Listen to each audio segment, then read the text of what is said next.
el cabrón y no quiso abrir, entonces, está bien, dije, te la voy a pasar, pues, puto, pero eso es un desmadre. Julio César Chávez rompe el silencio.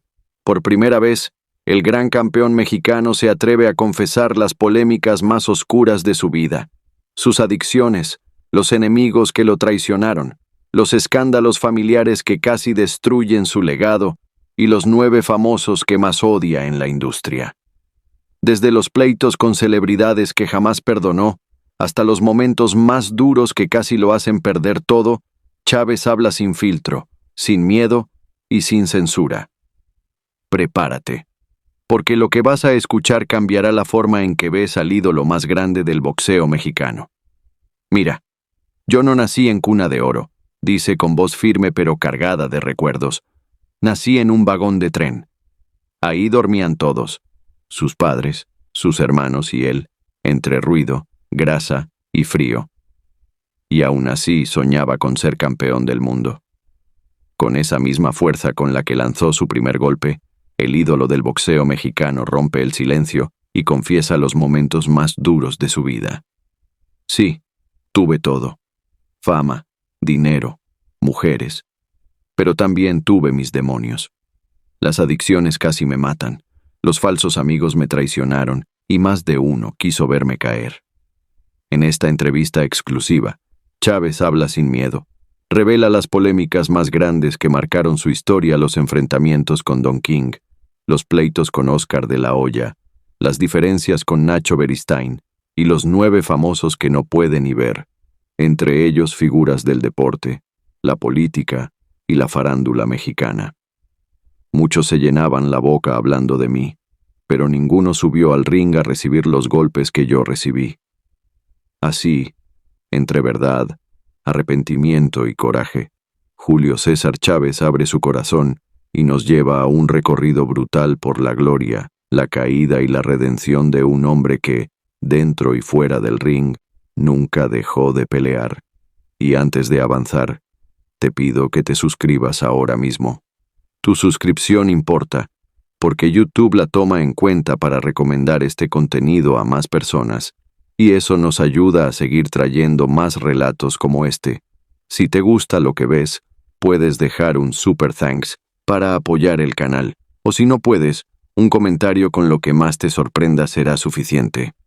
Antes de ser leyenda, antes de llenar estadios y ser nombrado el César del boxeo, Julio César Chávez fue un niño que dormía sobre metal y escuchaba trenes en lugar de canciones de cuna. Nació en Ciudad Obregón, Sonora, en una familia humilde que apenas podía comer 3 veces al día. Su casa no era una casa, era un vagón de tren abandonado donde el ruido de las locomotoras servía como arrullo nocturno. Ahí dormíamos todos. Mis hermanos, mis padres y yo, entre ruido, grasa y frío. Recordaría años después con una mezcla de nostalgia y orgullo. En ese lugar, entre el olor a aceite y la carencia, nació no solo un boxeador, sino un guerrero. Desde niño, Julio entendió que la vida era una pelea sin rounds de descanso. Su padre trabajaba en los ferrocarriles. Su madre luchaba por alimentar a 6 hijos. Y él, el más inquieto, pasaba las tardes corriendo por los talleres, golpeando el aire, imaginando que cada golpe era una puerta que se abría. No había juguetes, pero había sueños, y esos sueños pesaban tanto como los guantes que algún día usaría. A los 8 años, vio por primera vez una pelea en televisión. En la pantalla, un hombre mexicano levantaba los brazos tras un knockout y el público gritaba su nombre. Julio no entendía las reglas ni las categorías, pero comprendió una cosa: quería que un día gritaran el suyo. Desde entonces, empezó a boxear en la calle, sin técnica, solo con rabia. Se enfrentaba a chicos más grandes, a veces por orgullo, otras por una moneda. Lo hacía porque cada golpe lo acercaba a esa idea lejana de dignidad que no conocía pero intuía. Yo no tuve escuela ni padrinos, diría después. Lo mío fue a puro corazón. Y tenía razón. No estudió boxeo en una academia elegante ni tuvo un entrenador con fama. Aprendió mirando, imitando, escuchando los consejos de quienes también luchaban por sobrevivir. Dormía poco, comía menos, pero nunca dejó de entrenar. A veces, Los puños eran la única forma de gritar lo que su pobreza no le permitía decir. Su madre, Aurora, fue su primer sostén. Aunque le dolía verlo regresar con la cara hinchada o los nudillos sangrando, nunca lo detuvo. Si eso te hace feliz, hazlo. Pero hazlo bien, le decía. Aquella frase lo acompañaría toda la vida. Y así lo hizo. A los 16 años, se trasladó a Culiacán para entrenar con boxeadores profesionales. Vivía en un cuarto diminuto, compartido, donde apenas había espacio para una cama y una cuerda para colgar la ropa. Se duchaba con agua fría, comía frijoles con arroz y pasaba los días entrenando bajo el sol ardiente. Pero cada gota de sudor era una promesa. Algún día saldría de ese vagón y el mundo sabría su nombre. El 2 de mayo de 1980, con solo 17 años, debutó profesionalmente contra Andrés Félix. Aquella noche, el niño del vagón de tren se convirtió en boxeador. Ganó por nocaut técnico en el 6º asalto. Cuando levantó las manos, no solo venció a su rival, sino también a la pobreza, al frío y al silencio que lo había acompañado desde la infancia. En ese momento, nació una leyenda sin saberlo. Pero detrás de esa victoria también se escondía el precio de una vida sin descanso. Julio era el ejemplo perfecto del esfuerzo, pero también el reflejo de una herida que nunca cerró. La necesidad de probar su valor, de no volver a ser ese niño invisible que dormía sobre el hierro. Esa urgencia se convirtió en motor y en condena. Yo no llegué a probar suerte. Llegué a demostrar quién era. Diría más tarde, cada golpe que daba no era solo contra el rival, sino contra la historia que lo quiso derrotar antes de tiempo. En los años siguientes, su ascenso fue meteórico. Ganaba pelea tras pelea, con un estilo agresivo, valiente y feroz. Su pegada era tan potente como su orgullo. No se conformaba con ganar. Quería convencer. Quería demostrar que un mexicano podía ser el mejor del mundo. Su fuerza no venía solo del entrenamiento, sino del resentimiento de los que crecieron escuchando "no puedes". Para él, cada combate era una revancha personal contra la vida misma. Sin embargo, la gloria temprana empezó a traer un nuevo tipo de vacío. El niño del vagón ya no dormía en el frío, pero tampoco dormía tranquilo. Comenzaron los viajes, los aplausos, las fiestas, el dinero, las mujeres, y con ellos llegaron los demonios que más tarde lo harían caer. Él mismo lo confesaría. Tuve todo: fama, dinero, mujeres. Pero también tuve mis demonios. Las adicciones casi me matan. Los falsos amigos me traicionaron y más de uno quiso verme caer. El joven humilde que solo quería boxear se transformó en un ídolo nacional, en el símbolo de un país que veía en sus victorias un motivo para celebrar. Pero mientras el público lo adoraba, Julio comenzaba a perderse en el laberinto del éxito. No había preparación para eso. Nadie le enseñó cómo manejar el poder ni cómo resistir el veneno del exceso. Los mismos que lo aplaudían en el ring lo empujaban hacia la noche del exceso, hacia las fiestas interminables donde la soledad se disfraza de compañía. Aún así, dentro del caos, seguía habiendo un eco de su origen. Ese niño del vagón seguía ahí, escondido detrás de los cinturones y los reflectores. Era él quien lo despertaba antes del amanecer para entrenar, quien le recordaba que su nombre debía valer por sus golpes, no por sus escándalos. Esa dualidad, la del héroe y el niño pobre, sería su mayor lucha. Chávez entendió que había dos tipos de combates: los que se ganan con los puños y los que se pierden con el alma. Durante años, supo vencer en el cuadrilátero, pero dentro de sí cargaba una batalla más dura, la de no dejar que el éxito matara al hombre. Con los años, al recordar esos días de infancia, su voz se quebraba. Yo nací entre trenes, y quizás por eso nunca me detuve. El tren no se pregunta a dónde va, solo avanza. Y así fui yo, avanzando, sin mirar atrás, sin saber que un día el mismo tren que me sacó de la pobreza me podía atropellar. La historia de Julio César Chávez no comenzó en el ring, sino en un vagón oxidado donde un niño aprendió que el hambre y el miedo también pueden ser combustible. Aquel niño invisible se convirtió en el héroe de un país, pero lo que pocos sabían era que cada victoria escondía un eco de soledad. El pequeño que dormía entre grasa y frío jamás desapareció. Siguió ahí, mirando desde las sombras, recordándole a su dueño que, aunque la gloria deslumbra, nunca calienta tanto como el corazón de una madre, o el sueño de salir del vagón de tren que lo vio nacer. El ascenso de Julio César Chávez no fue un accidente ni un golpe de suerte. Fue una conquista a sangre y sudor. Una carrera que comenzó en los gimnasios de Culiacán y terminó en la historia grande del boxeo mundial. Entre los años 80 y 90, ningún nombre retumbaba tanto en las arenas como el suyo. Era el símbolo de un México trabajador, dolido, pero invencible. Cada vez que subía al ring, no peleaba solo por un título. Peleaba por todos los que alguna vez fueron subestimados. Su primer título mundial llegó en 1984, cuando noqueó a Mario Azabache Martínez. Aquella noche cambió todo. Con un gancho seco y preciso, Chávez no solo ganó un cinturón, conquistó el respeto de un país que lo veía como la encarnación del coraje. Ahí empezó todo. Recordaría 9 defensas, 50 peleas, 14 años invicto. Lo que pocos imaginaban era que detrás de esa racha inhumana se escondía una lucha más profunda.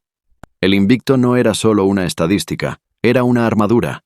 Mientras los demás veían a un campeón, él veía a un niño que no podía permitirse fallar. El público lo adoraba. Cada vez que aparecía, los estadios temblaban. Su estilo era simple y brutal: avanzar sin retroceder, castigar sin descanso. Chávez no bailaba ni esquivaba con elegancia. Él empujaba, resistía y golpeaba hasta quebrar el alma del rival. Esa ferocidad lo convirtió en un ícono del boxeo mexicano. Era el hombre que hacía llorar de orgullo a su gente. Sin embargo, fuera del ring, las cosas eran distintas. En el extranjero, especialmente en Estados Unidos, su éxito no era visto con los mismos ojos. Hubo racismo, hubo mafia en el boxeo. Muchos intentaron hundirme, diría con rabia contenida. No importaba cuántos cinturones ganara. Para ciertos sectores del negocio, un mexicano nunca debía ser el mejor del mundo. Los promotores lo querían dócil, agradecido, controllable. Pero Chávez no era de esos. Rechazaba imposiciones, discutía contratos, exigía respeto. Mis puños hablaron más fuerte, afirmaba con orgullo. En más de una ocasión sintió que lo querían frenar desde las sombras. Decían que mis rivales eran débiles, que yo peleaba con perdedores. Contó con ironía. Una de esas voces fue la de Greg Haugen, un boxeador estadounidense que se burló abiertamente de sus oponentes mexicanos, asegurando que eran todos taxistas y jardineros. Aquella frase encendió la furia de Chávez. «Vas a ver si mis fracasados mexicanos te hacen perdedor a ti», le respondió. El 20 de febrero de 1993, frente a más de 130,000 personas en el Estadio Azteca, un récord histórico, Chávez cumplió su promesa. Desde el primer asalto, dominó la pelea con una agresividad que mezclaba técnica, rabia y orgullo. Haugen cayó destrozado en el quinto round. «Le cerré la boca», diría después. «Le demostré al mundo quién manda arriba del ring». Aquella noche, no solo ganó un combate, reivindicó a todo un país. México rugió, y el niño del vagón de tren se transformó en mito. Pero la gloria tiene su precio. Con cada victoria, crecía también la soledad. Las luces, las fiestas y el dinero lo rodeaban. Pero el hombre detrás del campeón empezaba a agrietarse. En los camerinos, cuando se apagaban los gritos del público, el silencio se volvía insoportable. Para mantener la imagen del invencible, debía ocultar el cansancio, el dolor, la duda. «Yo no nací para perder», repetía, como si necesitara recordárselo. Pese a los récords, los contratos millonarios y los aplausos, el mundo del boxeo no siempre lo trató con justicia. Las promotoras y las televisoras estadounidenses querían moldearlo, hacerlo dependiente. Lo invitaban a firmar acuerdos dudosos, a participar en peleas organizadas por los grandes nombres del negocio: Don King, Bob Arum, las mafias del boxeo profesional que movían millones detrás de los guantes. Chávez nunca fue un títere, y eso le costó caro. En más de una ocasión denunció públicamente las trampas del sistema. «Querían cerrarme las puertas porque no podían controlarme», diría con amargura. Su independencia molestaba a muchos. Era mexicano, fuerte, carismático y difícil de manipular. Y en un deporte donde los promotores son casi reyes, eso lo convertía en enemigo. Lo presionaban con contratos injustos, con decisiones arbitrarias de jueces, con rumores malintencionados. Pero él respondía con golpes. Subía al ring y demostraba lo que valía, sin importar quién estuviera detrás del escritorio. Sin embargo, en el fondo, aquellas injusticias empezaron a dejar huella. El campeón que no conocía la derrota comenzó a sentir el peso de las expectativas. Cada pelea debía ser perfecta. Cada victoria debía ser convincente. No podía mostrar debilidad. Era el héroe nacional, el hombre que hacía llorar a los abuelos frente al televisor, el que representaba el orgullo de millones. Pero, ¿quién era cuando se quitaba los guantes? En esos años de gloria, su ego también empezó a crecer. No podía evitarlo. El aplauso era una droga tan fuerte como cualquier sustancia. Las multitudes lo esperaban. Las mujeres lo perseguían. Los periodistas lo celebraban. Era invencible. Y esa palabra invencible empezó a volverse peligrosa, porque cuando un hombre se convence de que nada puede derribarlo, el primer golpe suele venir de adentro. Chávez lo reconocería mucho tiempo después. Cuando tienes tanto éxito, te crees Dios. Y ese fue mi error. A mediados de los 90, la presión se mezcló con la fama y los excesos comenzaron a aparecer. Pero en esa época todavía no se notaba. Para el mundo, él seguía siendo el guerrero perfecto, el que nunca huía, el que siempre terminaba con el puño en alto. Su figura trascendía fronteras. Peleó en Las Vegas, Los Ángeles, Tokio, Tijuana, y en cada sitio lo acompañaba una marea de banderas mexicanas. Se convirtió en el rostro de su país, en el orgullo de los que emigraban, en el símbolo del que se levanta una y otra vez. Mientras tanto, en los despachos del boxeo, los promotores conspiraban para verlo caer, para darle al público un nuevo ídolo más dócil, más manejable, más comercial. Querían que perdiera, pero yo les demostré que el corazón puede más que el dinero. Diría años después con los ojos encendidos. Esa fue su filosofía, resistir, incluso cuando el sistema parecía escrito en su contra. La sangre, el sudor y las cicatrices eran su lenguaje. Cada pelea era una batalla moral, un recordatorio de que el boxeo no era solo deporte, sino identidad. Por eso dolía tanto cuando lo subestimaban. Cuando le decían que un mexicano no podía ser el mejor del mundo, él respondía con victorias. Mis puños hablaron más fuerte, repetía, y tenía razón. Pero dentro de tanta gloria, comenzó a gestarse la herida más profunda, el ego. Cuanto más lo idolatraban, más se alejaba del muchacho humilde del vagón. Los periodistas lo llamaban el invencible, el rey del ring, el dios del boxeo. Y él, sin darse cuenta, empezó a creérselo. Esa autoconfianza, que alguna vez fue su motor, se transformó en una venda que lo cegaba. Detrás de la sonrisa del campeón se escondía un hombre agotado, con miedo a perderlo todo. Su cuerpo resistía, pero su mente empezaba a fracturarse. En su entorno, las malas influencias se multiplicaban. Amigos interesados, promotores oportunistas, fiestas interminables. La fama, que una vez fue un sueño, comenzaba a convertirse en su nueva prisión. Sin embargo, cuando miraba atrás, recordando al niño del vagón de tren, sabía que no podía detenerse. Nadie me regaló nada, repetía, y esa frase lo mantenía vivo. En cada pelea, en cada golpe, en cada aplauso, había un mensaje oculto, que un niño pobre podía llegar más lejos que cualquier millonario si tenía suficiente hambre. La gloria de Julio César Chávez fue mucho más que deportiva. Fue una revancha social, una respuesta al racismo y a la desigualdad. Fue la prueba viviente de que los humildes también pueden escribir historia. Pero al mismo tiempo, fue el comienzo de una nueva batalla. La del hombre que debía aprender a ser humano otra vez, después de haberse convertido en leyenda. Si algo definió a Julio César Chávez, además de su fuerza, fue su capacidad de convertir cada rivalidad en una guerra personal. Para él, las peleas no eran solo deporte, eran asuntos de honor. Cada enemigo era una herida abierta, una historia de orgullo, humillación y revancha. Detrás de cada combate había algo más profundo que títulos o dinero. Estaba la necesidad de defender su nombre, su patria y su dignidad. Entre todos los adversarios que enfrentó, hubo 4 que marcaron su vida como cicatrices imborrables.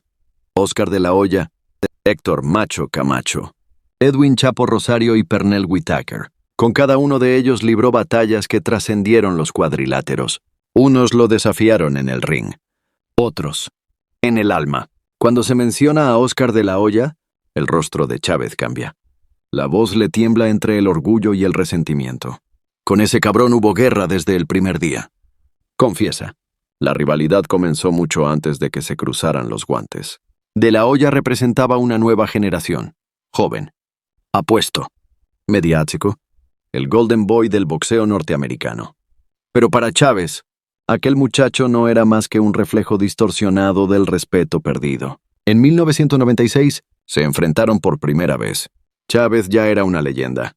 De la Hoya, una promesa. México entero esperaba una batalla de eras. Sin embargo, el destino jugó su carta más cruel. Durante el entrenamiento, Julio sufrió una cortada en la ceja.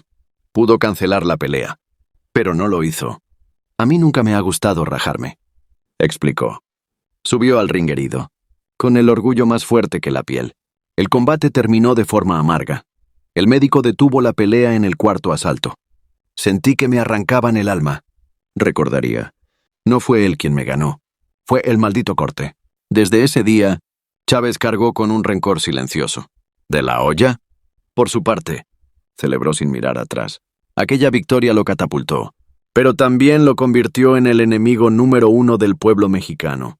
2 años después, en 1998, volvieron a encontrarse. Esta vez, Chávez ya no era el mismo. Los años, las batallas y los excesos habían dejado huella. Sin embargo, subió al ring con la misma determinación. Lo hice por orgullo, no por él, por mí. Perdió nuevamente, pero no se rindió. Él necesitaba mi nombre para hacerse grande. Yo ya era grande antes de que él siquiera debutara. Hasta el día de hoy, cuando recuerda esos combates, su tono se endurece. No lo odio por haberme ganado, sino por la forma en que se burló. De la Hoya quería ser el nuevo ídolo mexicano. Pero, como dice Chávez con ironía amarga, eso no se roba, se gana. Para él, el californiano no era un enemigo deportivo, sino un símbolo de traición. Un hijo que intentó matar al padre. Pocos rivales provocaron tanta rabia en Julio como el puertorriqueño Héctor Macho Camacho. Ese tipo no se callaba nunca. Recuerda con el ceño fruncido. Desde antes del combate, Camacho lo insultaba en cada entrevista, burlándose de su acento, de México y hasta de su pueblo. Para Chávez, aquello no era una provocación. Era una ofensa nacional. Yo no hago show, yo hago historia, dijo, enfurecido. El 12 de septiembre de 1992 se enfrentaron en Las Vegas. Para muchos, era una pelea más. Para Chávez, era una cuestión de honor. Desde el primer round, lo castigó sin piedad. Cada golpe era una respuesta a una humillación. Cuando terminó la pelea, los jueces dieron la victoria unánime al mexicano, pero todos sabían que había sido una paliza. Camacho entró al ring como un artista del espectáculo y salió como un hombre derrotado. Después de esa pelea se acabó el Macho Camacho, diría Chávez con una sonrisa seca, porque arriba del ring se dio cuenta de que conmigo no se juega. Esa noche, la máscara colorida del puertorriqueño se rompió, y el público entendió que el verdadero macho era otro, el de Sinaloa, el del corazón de hierro. Años después, cuando se le preguntaba por su rival, Chávez no hablaba de técnica ni de estadísticas, sino de respeto. A ese lo tengo entre los que más odio. No por haber sido mi rival, sino por haber faltado al respeto antes de la pelea. El que habla de más, termina tragándose sus palabras. ¿Y Camacho? Efectivamente, las tragó. Entre los nombres que lo marcaron, Edwin Rosario ocupa un lugar especial. No por la enemistad, sino por el miedo. Pocos me hicieron sentir tanta tensión antes de subir al ring, confesó.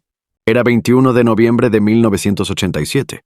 Rosario, apodado El Chapo, era una bestia caribeña, famoso por su pegada devastadora.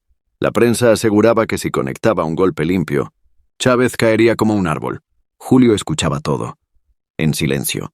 No respondía, solo entrenaba. Yo no llegué a probar suerte, llegué a demostrar quién era. Esa pelea era personal. No solo quería ganar el título, quería callar bocas. Desde el primer round, dominó con agresividad controlada. Golpe tras golpe, fue desmantelando la defensa del puertorriqueño hasta que el árbitro detuvo el combate. Cuando le quité el cinturón y le vi la cara, supe que ahí se acabó la leyenda del Chapo Rosario. dijo con orgullo, porque entendió que su pegada no servía de nada frente a alguien que no conoce el miedo. Rosario había hablado demasiado antes de la pelea. Había subestimado al mexicano, y lo pagó caro. Él era la pegada del Caribe, pero yo era el corazón de México, sentencia Chávez, con una mirada que aún arde décadas después. Si hubo una pelea que lo persiguió toda su vida, fue la de Pernell Sweet Pea Whitaker. El 10 de septiembre de 1993, en San Antonio, se enfrentaron en un combate histórico. Whitaker era un genio defensivo, un bailarín del ring que parecía intocable. Chávez, en cambio, era la fuerza bruta del corazón. La pelea fue intensa, pero frustrante. Whitaker esquivaba, se movía, abrazaba, no peleaba, bailaba. Boxear no es correr, diría Julio indignado. El boxeo se gana dando la cara, no huyendo. Cuando sonó la campana final, los jueces decretaron empate. Sin embargo, la prensa estadounidense clamó que Whitaker había ganado. Imagínate lo que sentí. Después de tantos años dejando el alma arriba del ring, que digan que me regalaron una pelea. Esa noche, Chávez no perdió un cinturón, pero sí algo más importante, su tranquilidad. Me dolió más que un golpe en la mandíbula. Con el tiempo, el estadounidense siguió presumiendo que lo había vencido. Él quedó con el ego, yo con la historia, respondía Chávez. Para él, el combate simbolizaba la corrupción del boxeo moderno, donde los intereses pesan más que los puños. Mientras él presumía su defensa, yo seguí llenando arenas y corazones. Que digan lo que quieran.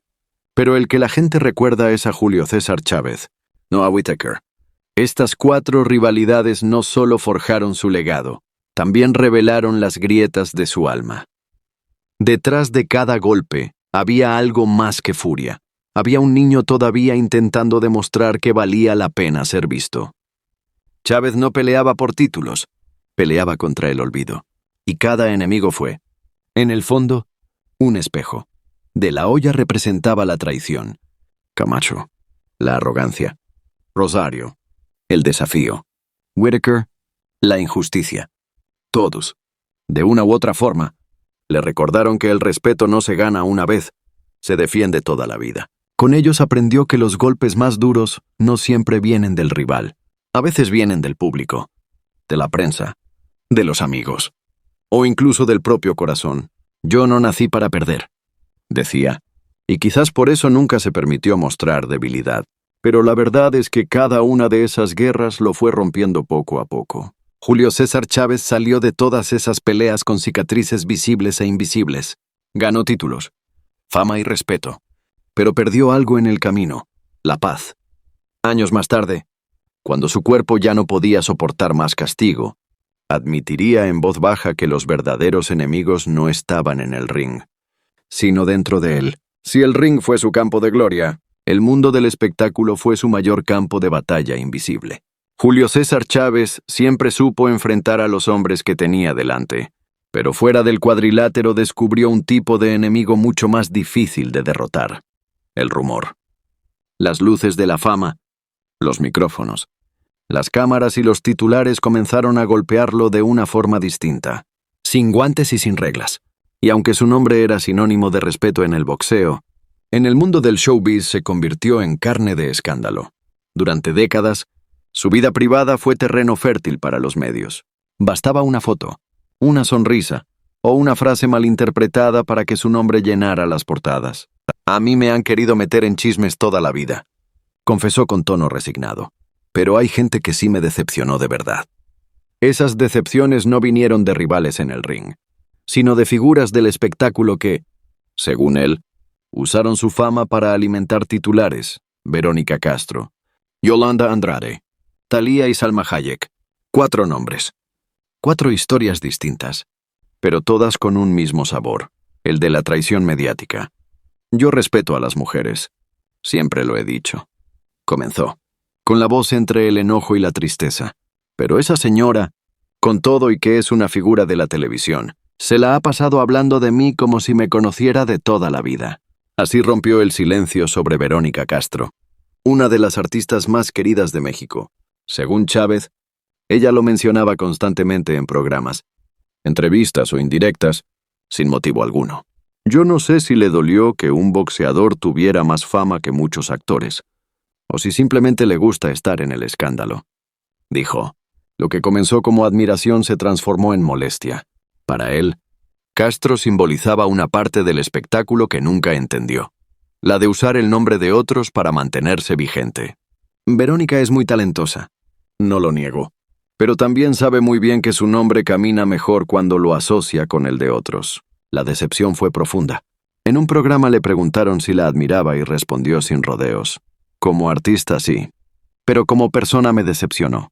En su mirada había más tristeza que rabia. Una cosa es el espectáculo y otra muy distinta andar inventando cosas para seguir en la tele.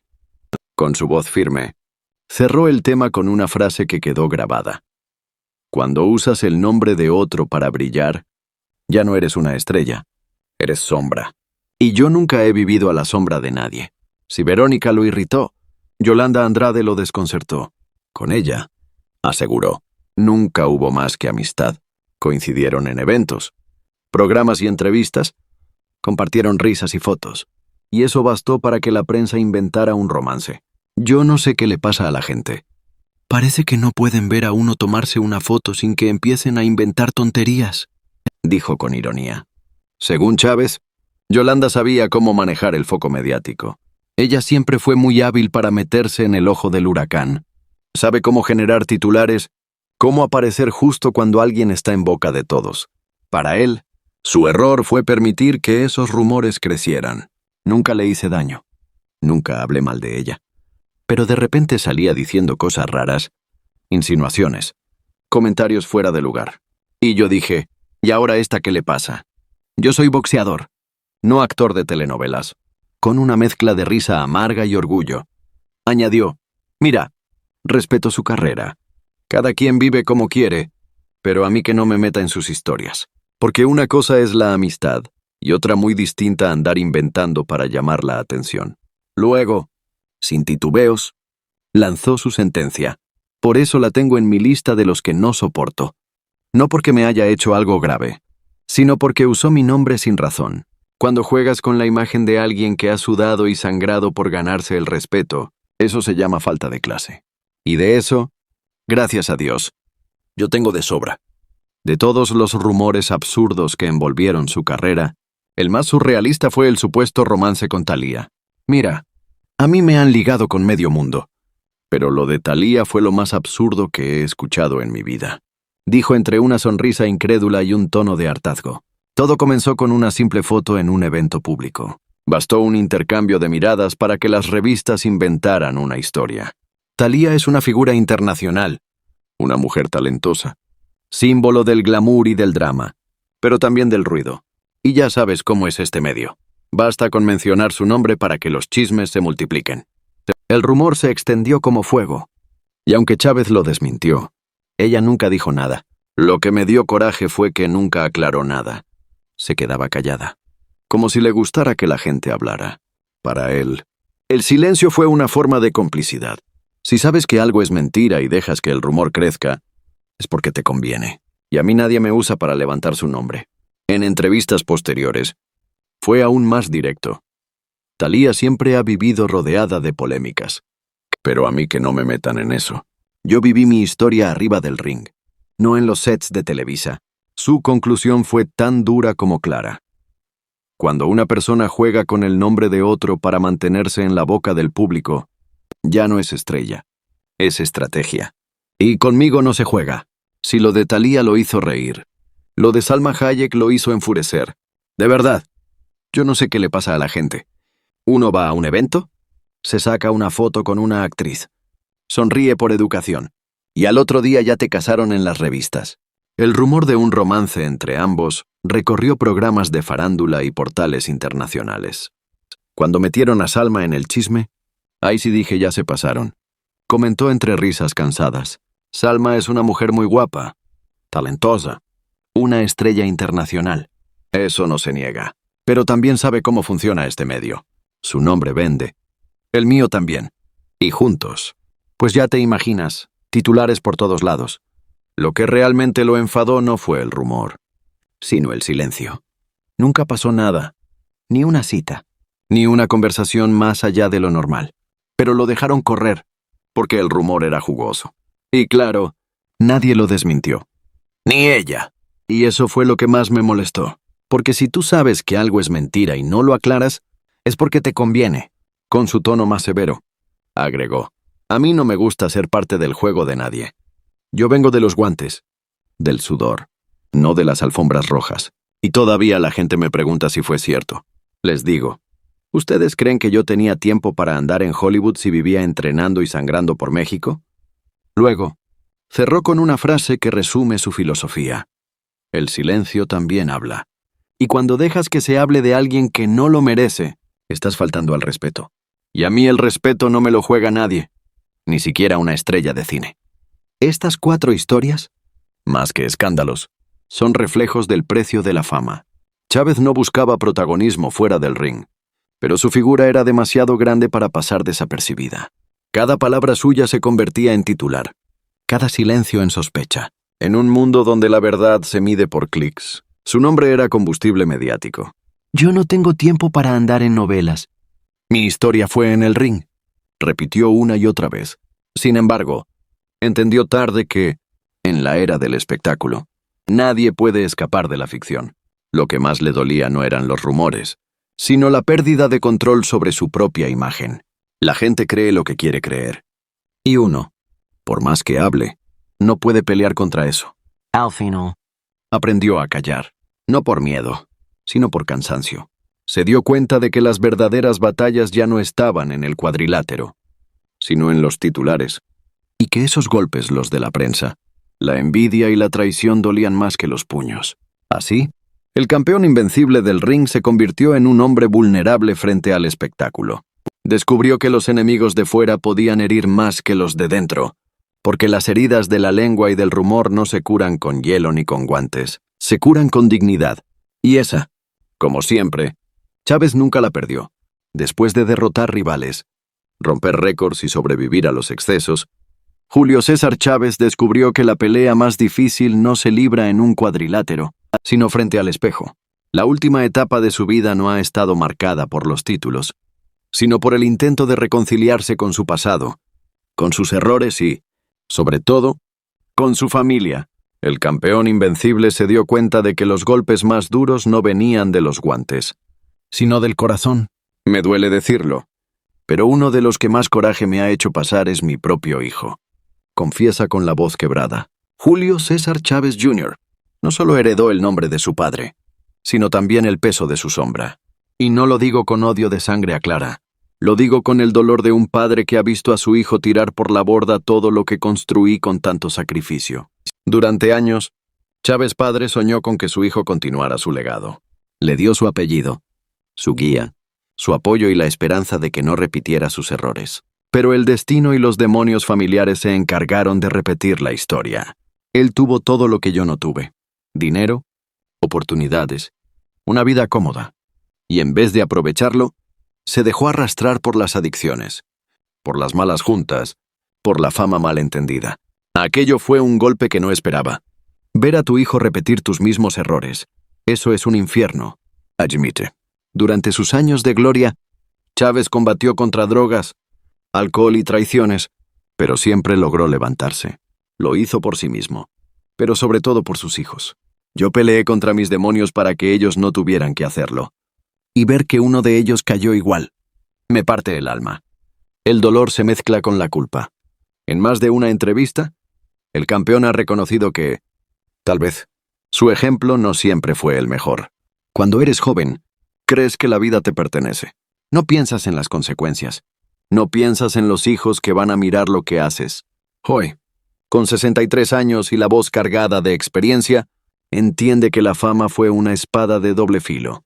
Lo convirtió en leyenda, pero también en advertencia. Julio César Chávez nunca ha negado sus errores. Las adicciones fueron, durante años, su enemigo silencioso. Lo que comenzó como una distracción pasajera en los años de éxito terminó por devorarlo. Tuve todo: fama, dinero, mujeres, pero también tuve mis demonios. Las drogas casi me matan. Los falsos amigos me traicionaron y más de uno quiso verme caer. La cocaína El alcohol y la soledad lo acompañaron en los momentos más oscuros.